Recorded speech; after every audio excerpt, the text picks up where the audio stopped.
Human मेटाप्न्यूमो व्हायरसची प्रकरणं अर्थात HMPV भारतातही प्रकाशात येऊ लागली। ICMR कर्नाटकातील बंगळूर येथे नियमित चाचणी दरम्यान HMPV ची 2 प्रकरणं आढळली। दोन्ही प्रकरणांमध्ये मुलांमध्ये संसर्ग आढळून आला। 3 महिन्याची मुलगी आणि 8 महिन्याचा मुलगा। मात्र 3 महिन्याच्या मुलीला उपचारानंतर रुग्णालयातून डिस्चार्ज देण्यात आला। भारतात HMPV संसर्गामध्ये वाढ होत असताना या संदर्भात एक सूचना जारी करण्यात आली आहे। सध्या काळजी करण्याचं काही कारण नाही असं सरकारचं म्हणणं आहे। HMPV बाबत सर्व राज्यांना मार्गदर्शक तत्व जारी करण्यात आली आहे। अशा परिस्थितीत HMPV सह तुम्ही तुमची आणि तुमच्या कुटुंबियांची काळजी कशी घेऊ शकता तेच आपण या व्हिडिओच्या माध्यमातून पाहणार आहोत। नमस्कार, मी ऋतुजा वन इंडिया मराठीमध्ये आपल्या सर्वांचं स्वागत। सायन्स डायरेक्ट नुसार या विषाणूची उत्पत्ती 200 ते 400 वर्षापूर्वी पक्ष्याकडून झाली। त्यानंतर हा विषाणू स्वतःच पुन्हा पुन्हा बदलत आहे आणि आता हा विषाणू पक्ष्यांना संक्रमित करू शकत नाही। 2001 मध्ये मानवामध्ये याचा शोध लागला। मानवी मेटाप्न्यूमो व्हायरस आणि HMPV पहिल्यांदा 2001 मध्ये आढळून आलं। भारतीय आरोग्य सेवेचे महासंचालक डॉक्टर अतुल गोयल यांनी याबाबत सांगितलं आहे की हा एक सामान्य विषाणू आहे। त्यामुळे श्वसन मार्गामध्ये संसर्ग होतो। त्यामुळे सर्दी, ताप, श्वास घेण्यास त्रास होणे असे आजार होऊ शकतात। हे 1 वर्षापेक्षा कमी वयाच्या मुलांमध्ये आणि वृद्धांमध्ये दिसून येतं। अतुल गोयल यांनी देखील माहिती दिली आहे की भारतात आतापर्यंत या विषाणूच्या संसर्गाची फारशी प्रकरणं नोंदवली गेलेली नाहीत।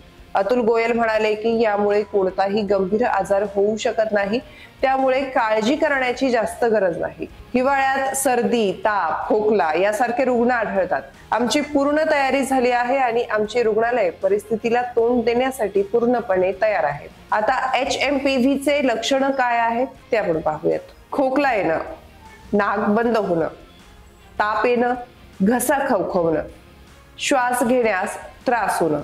संसर्ग आणखी वाढल्यास या विषाणूमुळे ब्रॉन्कायटिस किंवा निमोनिया देखील होऊ शकतो। HMPV इन्क्युबेशनचा कालावधी काय असतो? या विषाणूचा इन्क्युबेशनचा काळ साधारणपणे 3 ते 6 दिवसांचा असतो, परंतु आजारपणाचा कालावधी कमी अधिक असू शकतो। हे संक्रमण किती गंभीर आहे यावर हा काळ अवलंबून आहे। हा नवीन विषाणू नसल्याचं डॉक्टरांचं म्हणणं आहे। 20 वर्षापासून मानवांना याबद्दल माहिती आहे। हिवाळ्यात त्याच्या संसर्गाची प्रकरणं आढळतात। हे फ्लू विषाणू सारखे असतात।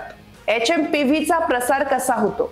खोकताना आणि शिंकताना थुंकीच्या कणांद्वारे HMPV पसरतो। याशिवाय हस्तांदोलन, मिठी मारून किंवा एकमेकांना स्पर्श केल्यानेही पसरतो। खोकल्यामुळे किंवा शिंकल्यामुळे लाळेचे कण एखाद्या पृष्ठभागावर पडले तर त्या पृष्ठभागाला स्पर्श केल्यानंतर तुम्ही त्या हाताने चेहरा, नाक, डोळे किंवा तोंडाला स्पर्श केला तर हा विषाणू संक्रमित होऊ शकतो। HMPV झाल्यास काय काळजी घ्यायला हवी, कुटुंबियांची कशी काळजी घ्यायला हवी ते आपण पाहूया। भारतीय आरोग्य सेवा महासंचालक डॉक्टर अतुल गोयल यांच्या म्हणण्यानुसार जर एखाद्या व्यक्तीला या विषाणूची लागण झाली असेल किंवा कोणालाही सर्दी किंवा खोकला असेल तर सर्वप्रथम त्याच्यापासून अंतर ठेवा। त्यानंतर डॉक्टरांकडे जा। सर्दी आणि खोकल्याचा त्रास असलेल्या व्यक्तीला मास्क घालण्यास सांगा। खोकताना किंवा शिंकताना तोंडाला रुमाल किंवा मास्क घाला। आपले हात वारंवार साबणाने धुवा आणि चेहऱ्यावर हात लावू नका।